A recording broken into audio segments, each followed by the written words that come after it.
سڵاتان لێ بەعزیزان و خۆشەویستان بەخێرمنەوە بۆ ڤیدیۆکی نوێی هەواڵەکان.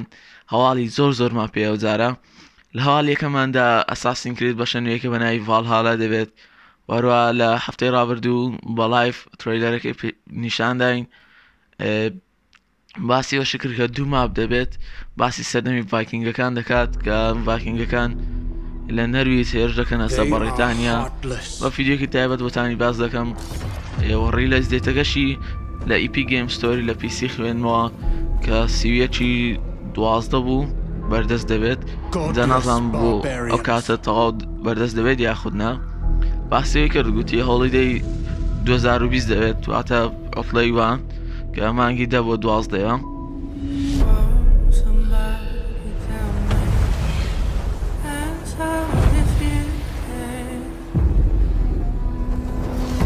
They murder and kill blindly.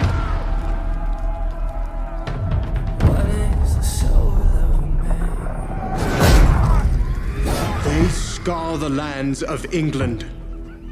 Lands they will never defend, never love. The time has come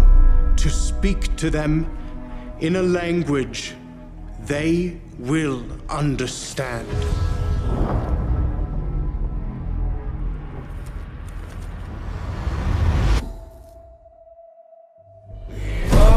Somebody tell me.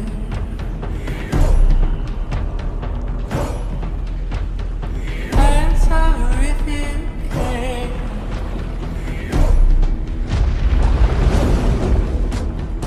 Oh, somebody tell me. Shield! What is the soul of man?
With us!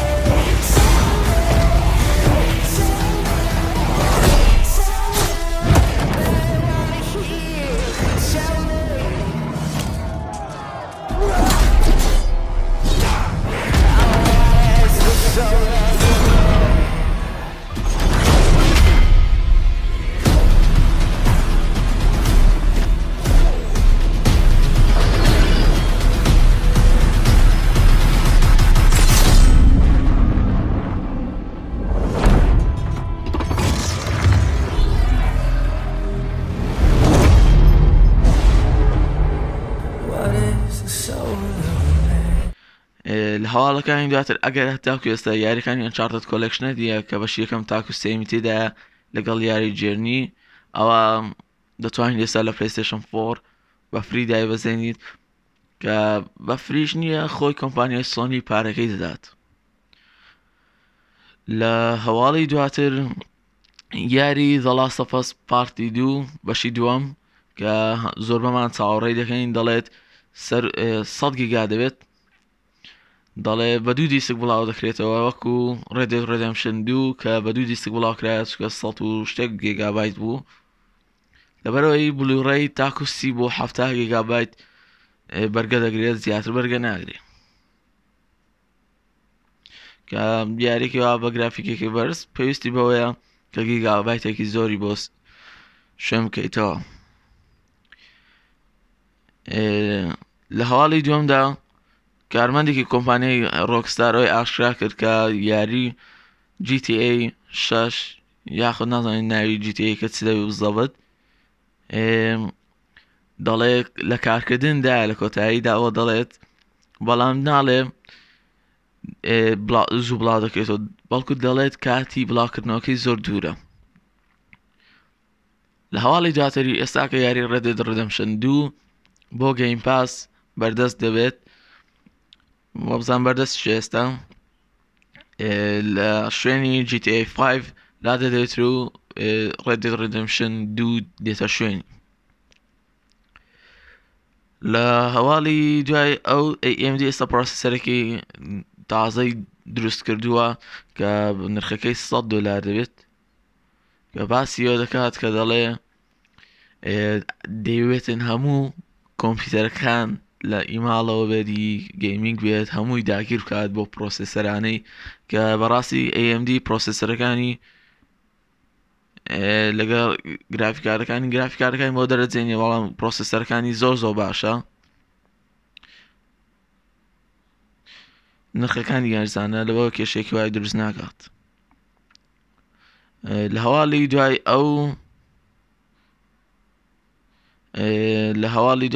ئەو ئێستا لە ستۆری PlayStation 4 بیگ جاپان سێل هەیە لەگەڵ ئەندەرسێڵ کە دوو داشکانی زۆر گەورەیان کردیان یاریەکانی ئێستاکە کە من کڕیمە لە بیگ جاپان سێلەکە یاری Resident Evil 0 لەگەڵ Resident Evil 1 هەریەکەی بە $5 کڕی ئێستا Resident Evil 4 و 5 و 6ەکەشی هەر بە $8 هەردانی $8 ئەو سێ بەشە بەڕاستی داشکانی زۆر گەورە کردیوە Dragon Ball Xenoverse بۆ هەوادارن Dragon Balls دەتوانن هەردوو بەشەکە بە $12 بکڕن Xenoverse 1 و 2 بە $12 و هەروە لە ئەندەرسێڵەکەش لەوێندەرە یارەکانی Darksiders 1 و 2ەکەی یەکەکە بە ڕیماستەرە دووەکەشی لەگەڵدایە بە کۆلەکشن دەتوانی بە $10 بیکڕیتەوە طبعا دووەکە Definitive Editionیشە کە هەموو دیاسەکانی تێدایە ئێستا داشکانی زۆر گەورەی کردووە دەتوان بڕۆن و یاری ئەگە پارەتان هەیە دەتوان بە هەرزانی لێنەرە دەستان بکەیە ببورن یاری کوانتەم ئیرەر لەلایەن تیم نینجاوە دروست دەکرێت یاریێکی هۆرەرە ڕعبە کە دەڵێتن یاریەکە نزیک دەبێت لە Dead Space و هەروە دوم ئینتەرنال کە دواوەشی بۆ تاکو ئێستا وڵاکراوەتەوە دوم ئینتەرنال یاریێکی خێرا و سەریعە کە باسی جەهەنەم دەکات کە یاریێکی زۆر شازە هێشتا نەم کردووە حەز دەکەم بیکڕم لەگەڵ یاری Dead Space 1 بوو لە زنجیرە هەرام نایابەکانی کۆمپانیای EA کە ئێستا وەستاندوێتی دەنگۆ هەیە دەڵێن Dead Space-ێکی نوێ لە ڕێیە بەڵام تا چەند ڕاستەوە نازانم یاریەکە خۆی لە Alien Isolation دەچێت کە یاریەکی ڕعب بوو کە لە سەرەتای PlayStation 4 Xbox One بڵاوکرایەوە ئەوشی تێدا دەبینم کە یاریەکە زۆر ترسناکە داڵێ بۆ PlayStation 5 دەبێت تاکو ئێستا نێگوتوە بۆ Xbox دێت یاننا طبعا تاکو ئێستا لەبەر گوتی دەرگامان کراوە بۆ Xbox تیش کە بێتن قسەمان لەگەڵدا بکات بۆ یاریکەی بدەینێ بەڵام جارێ تاکو ئێستا ئەکسکلوسیڤە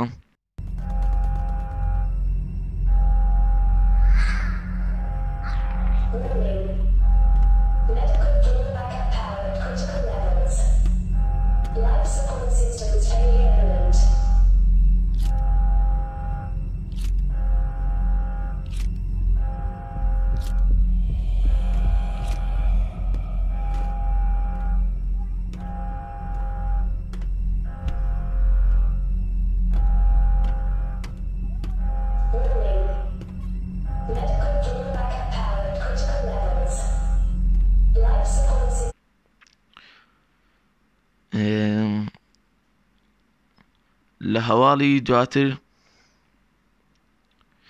بۆ هەوادارن Streets of Rage کە لە Sega Genesis هەبوو ئێستاکە بەشی چوارەمی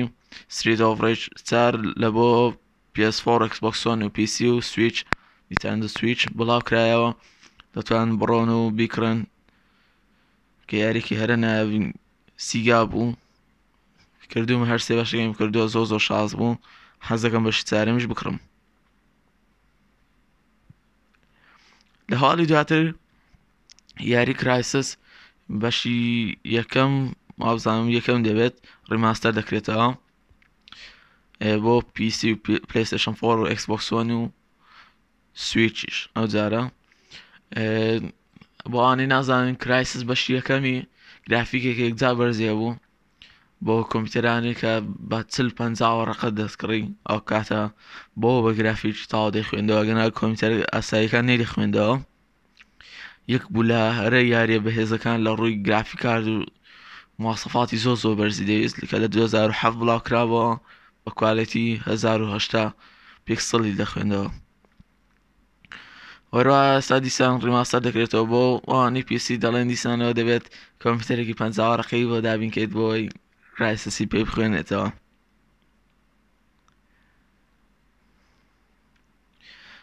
لە هەواڵی دواترماندا یاری Prince of Persia بۆ ئەوانی هەواداری Prince of Persia یەکلانە بەخۆمم کە هەر 5 بەشەکەیم تاوا کردووە Prince of Persia ڕیماستەر دەکرێتەوە تریلۆژی Sound of Time-ەکە کە بەشی یەکەمە ڕیماستەر دەکرێتەوە کە ئەوەش هەواڵێکی ریمێک دەکرێتەوە نەک ڕیماستەر ببورن کە ئەوەش هەواڵێکی دڵخۆشکەرە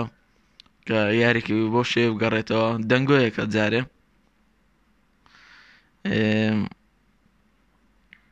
وەروە ئێستا کە یاری Dying Light کە یاریک هەرەبێزی PlayStation 4 Xbox One و PC کە ئێستا کە دەتوانی لە مۆبایل دای بەزین بەفری کە ئەوزانم یەک V3 شرکەوە یاریکە مالتیپلێرە دەتوانی دای بەزین بەفری ئێستا بۆ مۆبایل هاتووە وەروە یاری فۆرنایت کە پێشتر تەنها بە هەندێک قورسی داونلۆد دەبوو لە ئەندروید ئێستا کە لە پلەی ستۆر لە گوگل پلەی دەتوانین دای بەزین زۆر بە ئاسانی و هاتۆتە ستۆرەوە لەبەرەوەی پێشتر هەندێک کێشان لەگەر گوگل هەبوو بەڵام ئێستا دیارە حەل بووە و هەروە لە هەواڵی دواترمان کە هەر لەسەر فۆرتنایتە مۆدێکی تازێ بۆ هاتۆ بە ناوی پارتی ڕۆیال کە حەزم نەکردی مۆدێکی وا بۆ بێت تەنها شەڕکردن نەبێت لەبەرەوەی یاری فۆرتنایت تەنها شەڕ بوو پێشتر هەندێک بێزارکەر بوو بەڵام ئێستا دەتوانین لەگەڵ هاوڕێیان بچیتە ناو مۆدی پارتی ڕۆیالەوە کە لەگە برادەرەکان دەتوانێت سکای دایڤ بکەی کە بە گلایدەر دێتە خوارەوە جەنازە ماسی گرتن شتیوارە دەرێت چەند کارێکی تر دەکاتن دوورە لە شەڕکردن ئێوەش هەواڵەشی دڵخۆشکەر بوو بۆ هەوادارانی فۆرتنایت منیش پێم خۆش بوو چکە منیش فۆرتنایتی دەکەم لە هەواڵی دواتریشماندا Xbox Game Pass دەڵێ بووە بە 10 ملیۆن بەکارهێنەر زیاتر لە 10 ملیۆن بەکارهێنەر کە دەڵێ لە PlayStation ناو زۆر باشترە خزمەتگوزاری Game Pass ئەگەر خزمەتگوزاری Game Passتان هەیە ئەوە لە کۆمنت بینووسن ئێستا توکە خزمەتگوزاری Game Pass خزمەتگوزارێکی زۆر باشە بە خۆم تاقیم کردەوە لە مۆبایل بەڵام خەتەکەم زۆر باش نەبوو چکە بە ستریمینگە لە مۆبایل بەڵام ئەگەر لە PC دای بەزەینەوە مانجی یەکەم 3 مانجی سەرەتا بە $1 و هەروە دواتر مانگانە بە $5 بەڵام لە Xbox 3 مانجی سەرەتا هەر بە $1 بەڵام مانگانەی دوای ئەو 3 مانگا دەبێتە $10 بەڵام ئێستا کە Red Dead Redemption 2 تێدا زۆر یاری هەر بڵاو دەبێتەوە یەکسەر لە Game Passدا هەیە ئەوەش وا دەکات زۆربەی ئەوانەی کە ئێستا Xboxان هەیە بەشێکیان دەڵێ Xboxمان کڕیەوە تەنها بۆ Game Pass یەک یاریم لەگەڵ نەکڕیەوە هەموو جارێکش کە یاری بڵاو دەبێتەوە یەکسەر لە Game Pass هەیە زیاتر لە 600 یاری هەیە بەزانام ئێستا کە یاریەکانی زۆر بەهێزشن وەکو Red Deadە Halo Infinity ئەوانەش لان هێبێتە نایە Gears of War 5 زۆر یاری بەهێز تێدایە ئاوتەر وۆردا یاریەکانی دارک سایدەری تێدایە دیڤڵ مایکرای 5ەکەیە ئەپلەی کتێڵەوانە هەموو تێدایە ئەگەر هەواڵێکتان بەدڵ بوو بە چه هەواڵێک سەرتان سۆڵماوە لە کۆمنت بینووسن تا ڤیدیۆ کتر و کاتێک تر خواتان لەگەڵ